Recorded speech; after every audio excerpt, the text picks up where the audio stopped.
السلام عليكم ورحمة الله وبركاته. إن الحمد لله نحمده ونستعينه ونستغفره ونؤمن به ونتوكل عليه ونعوذ بالله من شرور أنفسنا ومن سيئات أعمالنا. من يهده الله فلا مضل له ومن يضلله فلا هادي له. ونشهد أن لا إله إلا الله وحده لا شريك له ونشهد أن سيدنا ونبينا وحبيبنا مولانا محمد صلى الله عليه وسلم. قال الله تعالى في القرآن المجيد: إن للمتقين مفازا. صدق الله العلي العظيم. எல்லா பொருளும் புகழ்ச்சி இந்த உலகத்தை படைத்து பரிபாலித்து ரசித்து வரக்கூடிய அல்லாஹ் உங்களுக்கு உரைத்தாகட்டும். மேலும் அல்லாஹுடைய சாந்தியும் சமாதானமும் இறுதி தூதர் நபி ஸல்லல்லாஹு அலைஹி வஸல்லம் அவர்கள் மீதும் அவருடைய சொல்லையும் செயலையும் பின்பற்றி வாழக்கூடிய நல்லோர்கள் மீதும் குறை மட்டும் என பிரார்த்திசமாக ஆரம்பம் செய்கின்றேன். அன்பிற்குரிய இஸ்லாமிய சகோதரர்களை, அல்லாஹ் நம்மீது விதித்த மகளிர்களுடைய ஜமாத்தோடு தொழுதுவிட்டு அல்லாஹுடைய கட்டளைகளை சிலவற்றை நாம் உங்கள் பரிமாறிக்கொள்வதற்காக நாம் இங்கே கொள்வதற்கின்றோம். எந்த நோக்கத்திற்காக நாம் ஒன்று சேர்ந்திருக்கின்றோம் அந்த நோக்கத்தை அல்லாஹ் நிறைவேற்றுவானாக. நாம் எப்படி அல்லாஹுடைய பள்ளியில் ஒன்று சேர்ந்திருக்கின்றோமோ இதே போன்ற நாளில் வறுமை நாளில் அல்லாஹுடைய மன்னிப்பை பெற்றவராக ஜனத்துல் ஃபிர்தௌஸ் என்று சொல்லக்கூடிய சொர்க்கத்தை அல்லாஹ் ஒன்று சேர்ப்பானாக. ஆமீன். அன்பிற்குரிய இஸ்லாமிய பெரியவர்களை சகோதரர்களை, இந்திய வகுப்பிலே நாம் பார்க்கின்ற பாடம் தக்குவா, இறையச்சம் எப்படி நம் உள்ளத்தில் வர வைக்கும் என்பதை பார்க்க இருக்கிறோம். மனிதனுடைய வாழ்க்கையில் பணம் இல்லாமல் வாழ முடியும் இல்லையா? பணம் இல்லாமல் வாழ்ந்துடலாம், பதவி இல்லாமல் வாழ்ந்துடலாம், புகழ் இல்லாமல் வாழ்ந்துடலாம், ஏன் கல்யாணம் முடியாமல் கூட வாழ்ந்துடலாம்னு சொல்லுவோம். ஆக எப்படி வேண்டுமானாலும் குழந்தை இல்லாமல் வாழலாம், எப்படி வேண்டுமோ வாழ்ந்து விடலாம். ஆனால் தக்குவா இல்லாமல் இறையச்சம் இல்லாமல் வாழ்வது மிகப்பெரிய ஒரு ஆபத்து என்பதை புரிந்து கொள்ள வேண்டும். தக்குவா என்றால் என்ன என்று சொன்னால், தக்குவா என்றால் வெறுமனே பயப்படுவது என்பதல்ல, அல்லாஹ்வுக்கு பயப்படுவது என்பதல்ல. மாறாக தக்குவா என்று சொன்னால் அல்லாஹ்வை புரிந்து கொண்டு, அல்லாஹ்வை உணர்ந்து கொண்டு, அல்லாஹ்வுடைய கட்டளைகளை நாம் நிறைவேற்றிருக்கிறோமா இல்லையா, அல்லாஹ்வுடைய கட்டளை நிறைவேற்றவில்லை என்று சொன்னால் கிடைக்கக்கூடிய தண்டனை என்ன என்பதை உணர்ந்து கொண்டு யார் அல்லாஹ்வை பயந்து வாழ்கின்றார்களோ அவர்கள் தான் தக்குவா. அல்லாஹ் சொல்கிறான்: இன்ன லில்முத்தகீன மஃபாஸா. நாளைக்கு மறுமை நாளில் யார் இறையச்சம் என்ற தக்குவாவுடைய வாழ்க்கையை வாழ்ந்தார்களோ அவர்கள் வெற்றி பெறுவார்கள் என்பதாக அல்லாஹ் சொல்கின்றார். ஆக அல்லாஹுக்கு பயப்படுவது என்று சொன்னால், ஒவ்வொரு மனிதனும் தம்முடைய வாழ்க்கையுடைய ஒரு நாள் இரவு நேரம் வந்து விட்டால் அவர் உட்கார்ந்து கொண்டு பார்க்க வேண்டும், நான் எந்தெந்த விஷயத்தில் அல்லாஹுக்கு அஞ்சி வாழ்ந்தேன். மனைவியிடம் பேசும்போது, நண்பர்களிடம் பேசும்போது, அந்த ஃபோனில் பேசும்போது, வியாபாரத்தில், குடும்பத்தில், உறவுகளில், நட்புகளில் எல்லாம் நாம் அல்லாஹ் பயந்து பேசினோமா இல்லையா என்பதை ஒவ்வொரு மனிதனும் அப்போது அவன் பரிசோதனை செய்து பார்க்க வேண்டும். இதுதான் தக்குவா வருவதற்கான சரியான வழி. ஆனால் இந்த மனிதன் என்ன எண்ணிக்கொண்டிருக்கிறான்னு சொன்னால், நாம் தனியாக இருக்கும்போது நாம் யாரும் பார்க்கவில்லை, நாம் எது வேண்டுமானாலும் செய்து கொள்ளலாம் என்பதால் அவன் எண்ணுவான். ஆனால் யார் தக்குவா உள்ள மனிதராக அல்லாஹ்வை அஞ்சக்கூடிய மனிதராக இருக்கின்றார்களோ அவன் சொல்லக்கூடிய வார்த்தை என்னன்னு சொன்னால், இன்னல்லாஹ மஅனா, என்னோடு அல்லாஹ் இருந்து கொண்டிருக்கின்றான், அல்லாஹ் என்னை பார்க்கின்றான், மனிதர்கள் பார்க்கவில்லை என்று சொன்னாலும் அல்லாஹ் என்னை பார்க்கின்றான் என்பதாக என்பான். இதுதான் தக்குவா. ரசூலுல்லாஹி ஸல்லல்லாஹு அலைஹி வஸல்லம் சொன்னார்கள், தொழுகும் போது நீங்கள் அல்லாஹ்வை பார்ப்பதை போன்று தொழுங்க என்பதாக சொன்னார். தொழுகும் போது உங்கள் கண்ணுக்கு முன்னாடி அல்லாஹ் இருக்கான் அப்படின்னு நினைச்சு தொழுங்க அப்படின்னு சொன்னார். அல்லாஹ்வை பார்ப்பதை போன்று தொழுவுங்கள். உடனே சஹாபாக்கள் சொன்னாங்க, யாரை சொன்னா எங்கள் கண்ணுக்கு அல்லாஹ் தெரியலையே, பார்த்தா தானே அல்லாஹ் பார்க்குற மாதிரி ஒரு ஃபீல் வரும் அப்படிங்கிற போது ரசூல் ஸல்லல்லாஹு அலைஹி வஸல்லம் அதை திருப்பி சொன்னார்கள், அல்லாஹ் உங்களை பார்க்கீங்க என்பதாக தொழுங்க. இப்போ இது வரமா வராதான்? இப்போ நமக்கு கண்ணுக்கு அல்லாஹ் தெரியல, அல்லாஹ் கண்ணுக்கு தெரியுமா தெரியும். அப்போ ரசூல் ஸல்லல்லாஹு அலைஹி வஸல்லம் சொன்னார்கள், அல்லாஹ் உங்களை பார்க்கின்றான் என்பதாக நினைத்து தொழுவும் என்பதாக சொன்னார்கள். இதுதான் தக்குவா. அப்போ இந்த மனிதன் தொழுகும் போது பேசுவதில்லை, தொழுகும் போது சிரிப்பதில்லை, தொழுகும் போது மற்ற விஷயங்கள் எதுவும் செய்வதில்லை. காரணம், நான் அல்லாஹ்வுக்கு முன்னால் இருக்கின்றேன், அல்லாஹ் என்னை பார்க்கின்றான் என்ற ஒரு பயம் அவனுக்கு ஏற்படுகிறது. ஆனால் தொழுது முடித்து விட்டு வெளியே சென்றவன் அல்லாஹ்வை பள்ளிவாசலை விட்டுவிட்டு அவன் சென்று விடுகின்றான். ஆக அல்லாஹ் சொல்லுகின்றான், யா அய்யுஹல்லதீன ஆமனூ, இறை நம்பிக்கை கொண்ட மக்களே, ஹக்க துகாதிஹி வலா தமூதுன்ன இல்லா வ அன்தும் முஸ்லிமூன். அல்லாஹ்வுக்கு எப்படி அஞ்ச வேண்டுமோ அஞ்ச முறைப்படி அஞ்சுங்கள் என்பதாக அல்லாஹ் சொல்லுகின்றான். ஆக ஈமான் கொண்ட மக்களை அழைத்து அல்லாஹ் சொல்லுகின்றான், நீங்கள் அல்லாஹ்வுக்கு எப்படி அஞ்ச வேண்டுமோ அப்படி அஞ்சுங்கள் என்பதாக சொல்லுகின்றான். சொன்னால் அல்லாஹ்வை எல்லா நேரமும் எல்லா நிமிடமும் அஞ்சி வாழக்கூடியவனாக, இது குறித்து அல்லாஹ் என்னை விசாரிப்பான், இது குறித்து அல்லாஹ்விடத்தில் கேள்வி கேட்பான் என்ற ஒரு எண்ணம் உள்ளத்துக்குள் இருக்க வேண்டும். ஆக பள்ளிக்குள் இருக்கும் மட்டும் நல்லவனாக இருப்பது, வீட்டுக்கு சென்று விட்டால் முரணாக மாறிவிடுவது, கடையிலே நல்லவனாக இருப்பது, வியாபாரத்தில் நல்லவனாக இருப்பது, தனியாக இருக்கும்போது நல்லவனாக இருப்பது, மக்கள் முன்னில் நல்லவனாக இருப்பது, அதே சமயம் என்னை அல்லாஹ் பார்த்து கொண்டிருக்கிறாங்க மக்களுக்கு முன்னால் பள்ளியில் இருக்கக்கூடிய பயம், அதே மனிதன் தனிமையில் இருந்துவிட்டால் அவன் அல்லாஹ்வை அஞ்சுவதில்லை. ஆகவே இதற்கு என்ன காரணம் சொன்னால், இவன் அல்லாஹ்வை மனிதனை போல விலகி இருக்கிறான். ஒரு மனுஷன் கண்ணுக்கு முன்னாடி பார்க்கும்போது நம்ம செய்வோம், பேசுவோம், எல்லாம் செய்வோம், ஏன்னா நம்ம பார்க்கறாரு சொல்லி. அதே சமயம் நம்ம வீட்டுக்கு சென்று விட்டோம்னு சொன்னால் அவரை பற்றியே குறை பேசுவோம். அவர் என்னை இப்படி சொல்லிட்டாரு, அப்படி சொல்லிட்டாரு என்பதால் குறை பேசுவோம். காரணம் என்ன? அவர் கண்ணுக்கு நம்ம தெரியல, நம்ம பேசுறத அவர் கேட்காரு. இதே போல அவன் மனதில் அல்லாஹ்வை புரிந்திருக்கிறான். அல்லாஹ் அப்படிதான், பள்ளிவாசலுக்குள்ள அல்லாஹ் இருப்பான், வீட்டுக்கு சென்று விட்டு அல்லாஹ் நம்மை பார்க்க மாட்டான் என்பதாக எண்ணிக்கொண்டிருக்கிறான். இதுதான் தக்குவா கெட்டு போவதற்குண்டான முதல் வழி. ஆக அல்லாஹ் என்னை எப்போதும் கண்காணித்துக் கொண்டிருக்கின்றான், அல்லாஹ் என்னை பார்த்துக் கொண்டிருக்கின்றான். சமீஉம் பஸீர், அல்லாஹ் நான் செய்வதை பார்த்து கொண்டும் கேட்டுக்கொண்டும் இருக்கின்றான் என்ற உணர்வு எப்போது வருகின்றதோ அப்போதுதான் அவன் அல்லாஹ்வை புரிந்து கொள்ள முடியும். ஆக முதலிலே ஒரு முஸ்லீம் என்று சொன்னால், அல்லாஹ்வை அஞ்ச வேண்டும் என்று சொன்னால், அல்லாஹ் என்றால் யார், ஏன் அவனுக்கு அஞ்ச வேண்டும் என்பதை அவன் ஆரம்பத்தில் புரிந்து கொள்ள வேண்டும். அவன் அல்லாஹ்வை மற்ற மதத்தவர்கள் எப்படி தம்முடைய கடவுளை ஒரு நாள் பூஜை செய்தால் போதும் என்பதாக எண்ணிக்கொண்டிருக்கின்றார்களோ, அல்லது ஞாயிற்றுக்கிழமை சர்ச்சுக்கு போனால் போதும் என்பதாக எண்ணிக்கொண்டிருக்கின்றார்களோ, இது மாதிரி அவன் அல்லாஹ்வை எண்ணக்கூடாது. மாறாக அல்லாஹ் நம்மோடு கலந்திருக்கின்றான், நம்மை கண்காணித்துக் கொண்டிருக்கின்றான். ஏன் அல்லாஹ் நம்மை கண்காணிக்க வேண்டும் என்று சொன்னால், அவன் தான் படைத்தான், அவன் தான் நம்மளை படைத்தான், இப்படி வாழ வேண்டும் என்பதாக சொல்லி இருக்கின்றான். அப்படி வாழுகின்றோமா இல்லையா என்பதை அல்லாஹ் தஆலா நம்மை கண்காணித்துக் கொண்டிருக்கிறான். ஒரு ஆபீஸ்ல ஒருத்தர் வேலை செய்யறத வச்சுக்கோங்க, அதை ஓனர் பார்த்துட்டே இருப்பாரா இல்லையா? சாதாரண நீங்க வண்டி ஓட்டுறீங்க சரிங்களா, ஒரு ராபிட்டோ மாதிரி இல்லாட்டி வேற என்ன பாரு ஆப்பு போர்த்தர் மாதிரி ஆப்ல இருக்குன்னு வச்சுக்கோங்களேன். நீங்க சரியா வேலை செய்யறீங்களா இல்லையான்னு சொல்லிட்டு உங்க அனுப்பின ஓனர் கண்காணிச்சுட்டே இருப்பாரு. எப்படி கண்காணிக்கிறாரு? ஒரு ஆப் வச்சு கண்காணிக்கிறாரு. என்னப்பா ரொம்ப நேரமா நிற்கிறீங்க, போடலாம்? இல்லை சார், டீ குடிச்சிட்டு இருக்கேன், ஒரு காரணம் சொல்லுவோம். ஏன் அவர் கண்காணித்து கொண்டு சொன்ன வேலையை சரியா செய்கிறாங்களா இல்லையான்னு பார்க்கணும் இல்லையா? இப்போ நம்ம அதுக்கு பயந்து என்ன செய்யணும்னு சொன்னா, கரெக்டாக போய் டெலிவரி பண்ணி கரெக்டாக கொடுத்துட்டு வந்துடும். ஏன்னா ஆப்பில் பார்க்குறாங்க, நம்ம ஏமாற்ற முடியாது, மாட்டிக்குவோம், ரிப்போர்ட் அடிப்பாங்க, அதுக்கு அடுத்து வேலை போயிடணும். ஆக இப்படி மனிதனை பயப்படக்கூடியனா அல்லாஹ் நம்மை கண்காணித்து கொண்டிருக்கிறான். அல்லாஹ் நமக்கு 2 ஆப் வச்சிருக்கான். ஒரு மனுஷனுக்கு எத்தனை ஆப்பு? 2 ஆப்பு. அதுவும் ஆப்பா வச்சிருக்கான். எப்படிப்பட்ட ஆப்பு சொல்றான்? கிராமன் காத்திபீன், நாம் செய்யக்கூடியவற்றை, நல்லவற்றை, தீயவற்றை கண்காணித்து எழுதக்கூடிய 2 ஆப்ஸ் அல்லாஹ் நமக்கு வச்சிருக்கான். அந்த ஆப்ஸ் எல்லாம் மலக்க வச்சு கண்காணிக்கலாம். அப்போ இதை தாண்டி மலக்குமார்கள் கண்காணிப்பதை தாண்டி அல்லாஹ்வும் நம்மை கண்காணிக்கிறாங்க. மொத்தம் 3 பெஸ்ட் ஆப்ஸ் அல்லாஹ் வச்சு நம்ம கண்காணிக்கலாம்னு சொன்னால் அந்த பயம் நமக்கு வரல. என்ன காரணம் அப்படின்னு சொன்னா, எப்படி நம்ம டெலிவரி கொண்டு போகும்போது ஏதாவது ஏமாத்திட்டா உடனே ஃபோன் பண்ணி நம்ம திட்டாங்களோ, இதே மாதிரி ஒரு மனுஷன் அல்லாஹ்வுக்கு அஞ்சவில்லை என்று சொன்னால், தொழுகவில்லை என்று சொன்னால், ஓதவில்லை என்று சொன்னால் உடனடியாக அல்லாஹ்வுடைய தண்டனை நமக்கு வருவது இல்லை. வந்தால் நம்ம என்ன செய்வோம்? உதாரணமா யாரும் ஃபஜ்ர் தொழுகை வரலையோ அவங்களுக்கு ஃபர்ஸ்ட் நாள் காது கேட்காது, 2ஆம் நாள் ஃபஜ்ர் தொழுகை வந்தால் ஒரு கண்ணு தெரியாது, 3ஆம் நாள் கண்ணு தெரியாது, 3ஆம் நாள் தொழுகை வரலன்னு சொன்னால் அவங்களுக்கு நடக்க முடியாது. இப்படி ஒவ்வொரு நாளைக்கு ஒரு உறுப்பு டேமேஜ் ஆகிட்டே வந்து சொன்னா மனுஷன் என்ன செய்வான்? பள்ளி திறக்கிறதுக்கு முன்னாடியே பள்ளிக்கு ஃபஜ்ர் தொழுவோம் இல்லையா? ஆனால் அல்லாஹ் அப்படி பண்ணுவது இல்லை, அல்லாஹ் அப்படி பண்ண மாட்டான். என்ன காரணம் சொன்னா, இதுக்கெல்லாம் சேர்த்து நான் அருமை நாளில் பண்ணுவேன் என்பதால் அல்லாஹ் சொல்கிறான். ஆக நாம் அல்லாஹ்வை புரிந்து கொள்வதில் ஏற்பட்ட ஒரு குறைபாடு தான் அல்லாஹ்வை அஞ்சுவதற்கு உண்டான மிக பலவீனமான வழியாக இருக்கிறது. ஆக அல்லாஹ்வை நாம் புரிந்து கொள்ள வேண்டும். காரணம், அவன் தான் நம்மை படைத்தான், அவன் தான் நம்மளை வளர்க்கின்றான். திருப்பி மௌத்துக்கு பின்னாடி அவனை போய் நாம் நிற்க வேண்டும். ஆக என்பதை குர்ஆன் நமக்கு சொல்லித் தருகின்றது. ஆக அல்லாஹ்வை நாம் ஏன் அஞ்ச வேண்டும் என்று சொன்னால், நாம் சொர்க்கவாசியாக ஆக வேண்டும் என்பதற்காகத்தான்.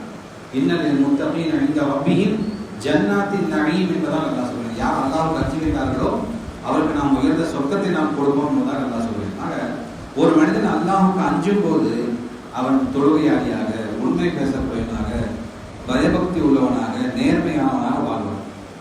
இப்படி எல்லாம் உலகத்தில் வாழ்ந்தால் நல்லவனாக, நேர்மையானவனாக, ஒழுக்கமானவனாக, இருந்தால் உலகத்தில் மதிப்பு மரியாதை நமக்கு கிடைக்குமா? கிடைக்குமா? கிடைக்காது. நம்ம தான் நிச்சயம் ஏமாற்றுவோம். பாய்க்கு என்ன காசு வாங்கி கொடுக்காம இருந்தாலும் பாய் கண்டுக்க மாட்டார் என்பதாக எண்ணி கொடுத்துருவாங்க. ஆக உலகத்தில் நாம் நல்லவனாக வாழ்ந்தால் உலகத்தில் நாம் ஏமாற்றப்படுவோம் என்ற எண்ணிக்கையின் காரணமாக, எண்ணத்தின் காரணமாக நாம் உலகத்தில் என்ன செய்யணும் சொன்னால் நம்ம 10ஓடு 11 நாம் வாழ்ந்து கொண்டு இருக்கிறோம். ஆனால் உலகத்தில் நம்மை ஏமாற்றினாலும் சரி, அதற்கு உண்டான கூலி மறுமை நாளில் உண்டு. ரசூல் ஸல்லல்லாஹு அலைஹி வஸல்லம் சொன்னாங்க, நாளைக்கு மறுமை நாளில் ஒரு மனிதர் வருவார், நிறைய அமல் செஞ்சு கொண்டு வருவார். தொழுது, நோன்பு வச்சு, ஜகாத்து கொடுத்து, ஹஜ்ஜு செஞ்சு, குர்ஆன் ஓதி, நிறைய அமல் செஞ்சு வருவார். உடனே அல்லாஹ் தஆலா கேட்பான், என்ன நிறைய அமல் செஞ்சீங்களா? ஆமா. சொர்க்கத்துக்கு போறீங்களா? ஆமா. அப்படி கேட்கும்போது திடீர் என்பதாக ஒரு 100 பேர் வருவாங்க. 100 பேர் யாரு? உலகத்தில் அவரோடு பழகியவர்கள், பக்கத்து வீட்டுக்காரங்க, சொந்தக்காரங்க, நண்பர்கள் எல்லாம் வருவாங்க. வந்து சொல்லுவாங்க, அல்லாஹ் இவன் உலகத்தில் என்னை குறை பேசினான், கடன் வாங்கிட்டு கொடுக்கல, நான் பக்கத்து வீட்டுக்காரன் என்ன செஞ்ச காத்து வராம வீடு கட்டினான். இப்படி குறைகளை அடுக்கிக் கொண்டே போகும்போது அங்க என்ன பிரதிபலன் எல்லாம் கொடுப்பான்? என்ன கொடுப்பான்? என்னத்தை கொடுப்பான்? நம்முடைய நன்மையை அல்லாஹ் கொடுத்து விடுவான். அதான் விஷயம். நம்முடைய நன்மையை ஒருத்தர் சொல்றாரா, அவங்க என்ன 10 நன்மை இருந்தா உங்களுக்கு 10 நன்மை, 20 நன்மை, என்னை வந்து திட்டான், என்ன செய்யணும்? 50 நன்மை, 50 கொடுத்து விட்டு இறுதியில் அவன் முஃப்லிஸ், அவன் திவால் ஆனவனாக, எந்த நன்மை இல்லாதனால நரகத்துக்கு செல்வான் என்பதாக ரசூலுல்லாஹி ஸல்லல்லாஹு அலைஹி வஸல்லம் சொன்னார்கள். அல்லாஹ் நம்மை காப்பாற்றுவானாக. ஆகவே நாம் உலகத்தில் வாழும் போது அல்லாஹ்வை நாம் அஞ்சி வாழ வேண்டும், அல்லாஹ்வை பயந்து வாழ வேண்டும். இன்னொன்று அடுத்தபடியாக தக்வாவுக்கு உண்டான வழி என்று சொன்னால் மரணத்தை அதிகமாக நினைக்க வேண்டும். ரசூல் ஸல்லல்லாஹு அலைஹி வஸல்லம் சொன்னாங்க, எப்படி இரும்புக்கு துரு பிடிக்கிறதோ அதே மாதிரி நம்முடைய உள்ளத்துக்கு துரு பிடிக்கணும். இரும்புக்கு துரு பிடிச்சா அந்த கெமிக்கல் போட்டு சரி பண்ணிக்கணும். உள்ளத்துடைய துரு எப்படி நீக்குவது அப்படின்னு சஹாபாக்கள் கேட்கும்போது 2 சொன்னாங்க ரசூல் ஸல்லல்லாஹு அலைஹி வஸல்லம். ஒன்று, நீங்கள் அதிகமாக மரணத்தை நினைவு கூறுங்கள். நான் இப்போ மௌத்தா போயிட்டு என்ன பண்றது? என்ன செய்வாங்க? மௌத்தா போயிட்டா கொண்டு போய் வீட்டு தகவல் கொடுத்துட்டு சொந்தக்காரங்க அடக்கம் பண்ணுவாங்க. அதுக்கு அடுத்து நம்முடைய விஷயம் ஆரம்பமாகும். அல்லாஹ்வுக்கு நம்மளுடைய தொடர்பு கேள்வி எனக்கு ஆரம்பமாகும். ஆக இதை ஒவ்வொரு மனிதனும் ஒவ்வொரு செகண்ட் நினைக்கும் போது, தனியாக உட்காந்து ஃபோனை பார்த்துட்டு இருக்கும்போது நினைக்கணும், இப்போ நான் மௌத்தா போயிட்டா என்ன ஆகும்? இந்த ஃபோனை பார்த்து பணம் ஓடிக்கிட்டே இருக்கும், நான் இறந்து போயிடுவேன், என்னோட முடிவு எப்படி இருக்கும்?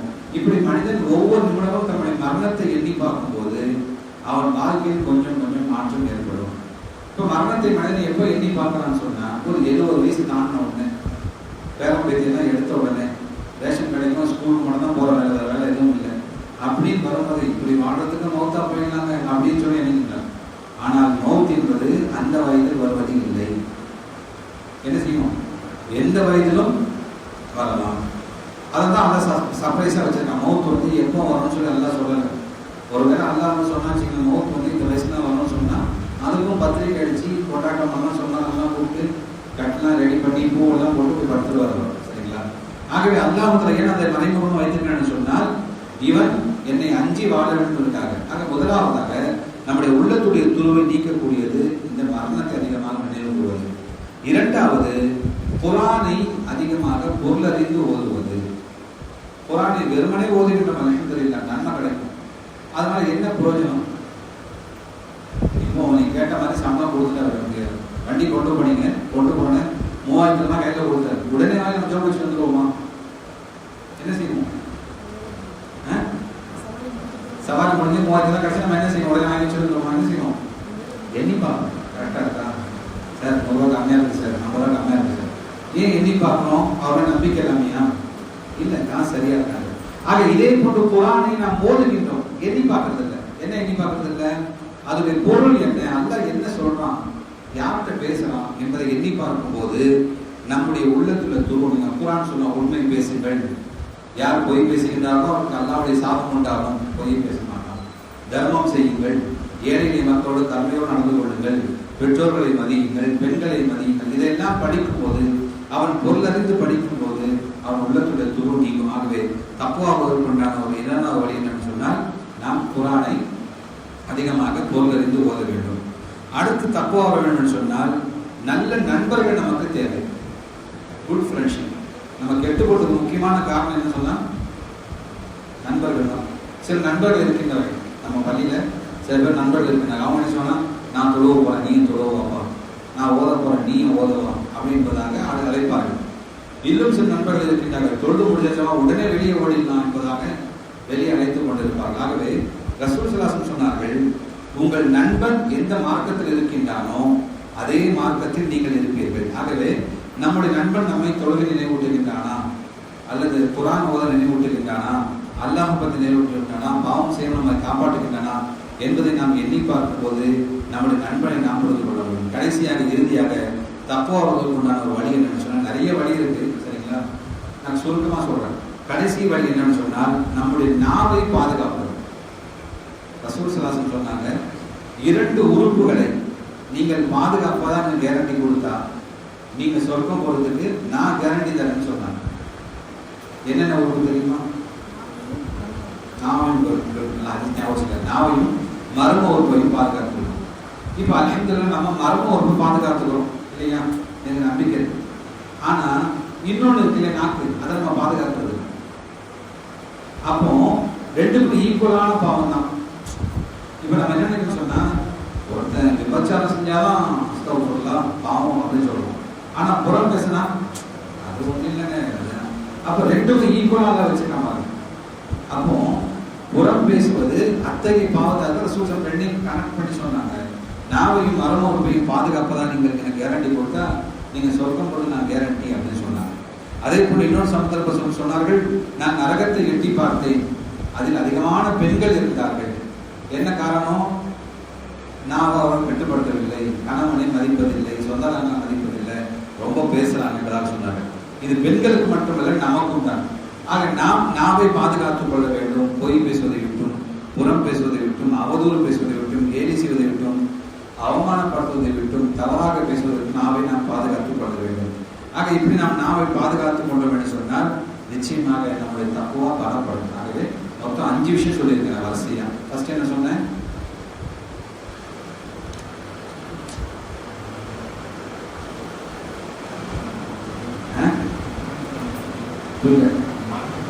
மரணத்தை நினைவுவது குட். 4 பாயிண்ட் சொன்னீங்க. அடுத்து நீங்க ஒன்று சொல்லுங்க. என்ன நண்பன்? நண்பன் நல்ல நண்பன் குட். நல்ல. 3வது குர்ஆனை புரிந்து அறிந்து ஓதுவது. 4வது நாவை பாதுகாப்பது. குட். முக்கியமான விஷயம், அல்லாஹ் நம்மை கண்காணிக்கின்றார். 5 பாயிண்ட் சுருக்கமா சொல்லியிருக்கேன் சரிங்களா. இந்த 5ஐயும் நமக்கு தினந்தோறும் நம்ம யோசித்து பார்க்கும்போது நமக்கு இறையச்சம் வரும். நான் திருப்பி சொல்றேன், மவுத் எப்ப வேணா வரலாம் சரிங்களா. மவுத் வந்தா நம்மோட நம்ம செல்போனை வச்சு அடக்கம் பண்ண மாட்டாங்க. ஞாபகம் வச்சுக்க மாட்டேன். என்ன காசுக்கான செல்போன் இருந்தாலும் நம்ம போடுற ட்ரெஸ் முதற்கொண்டு ஒரு சிட்டி வேற ட்ரெஸ்ஸை போட்டா நம்ம பேக் பண்ணி வச்சுக்குவாங்க கபூர்ல. வச்ச உடனே கபூர்ல நம்ம செல்போன் வராது, சொந்தக்காரங்க வர மாட்டாங்க, மனைவி கொண்டு வர மாட்டாங்க. ஆனா நான் சொன்ன 5 பாயிண்ட் என்ன செய்ய நம்ம கூட முக்கியமான ஒரு பாயிண்ட் வரும். என்ன சொல்ல பார்ப்போம்? நம்மோட என்ன வரும்? குர்ஆன். குர்ஆன் நம்மோடு குர்ஆன் என்ன செய்யும்? கண்டிப்பா வரும். குர்ஆன் எப்படி வரும் அப்படின்னு சொன்னா, நாம் ஓதிக்கொண்டிருந்தால் அது அல்லாஹ்விடத்துல மன்றாடும். இவர் என்னை ஓதினாரு, என்னை புரிஞ்சு வாழ்ந்தாரு, இவரை நீ மன்னிச்சிருந்தோமா, குர்ஆன் நமக்காக பரிந்துரை செய்யும், சிபாரிசு செய்யும் என்பதாக ரசூல் ஸல்லல்லாஹு அலைஹி வஸல்லம் சொல்லியிருக்கின்றார்கள். ரசூல் ஸல்லல்லாஹு அலைஹி வஸல்லம் எப்பவுமே பொய் சொன்னதே இல்லை வாழ்க்கையில், தெரியுமா? நம்ம வாழ்க்கையில் எப்பவுமே உண்மை சொன்னதில்லை. ரசூல் ஸல்லல்லாஹு அலைஹி வஸல்லம் வாழ்க்கையில் எப்பவுமே பொய் சொன்னதில்லை. ஆகவே குர்ஆன் நமக்கு நாளைக்கு மறுமை நாள் வரை எந்த சொர்க்கத்துக்குள் கொண்டு சேர்க்கும் வரை குர்ஆன் நம்மளோடு மன்றாடும் என்பதாக அல்லாஹ்வுடைய நமக்கு வழிகாட்டி இருக்கின்றார்கள்.